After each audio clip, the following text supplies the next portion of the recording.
so Heena யாரு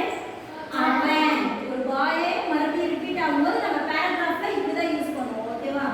அடுத்து she Sheena யாரு அவன் கேர்ள்ஸ் நோட் பண்ணும்போது என்ன சொல்லுவோம் நம்ம ஷீ ஓகேவா அடுத்து நீனா என்னமா மீனா என்னது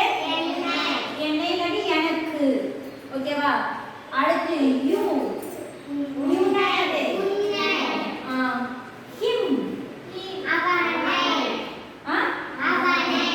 ஒரு பாயவே சொல்லும்போது என்னன்னு சொல்லுவோம் ஹிம் அதே கேர்ளை நோட் பண்ணும்போது என்ன சொல்லுவாங்க ஹேர் ஓகேவா கேர்ளை நோட் பண்ணும்போது என்ன சொல்லுவோம் ஹேர் ஹேர் ஹிம் ஹிம்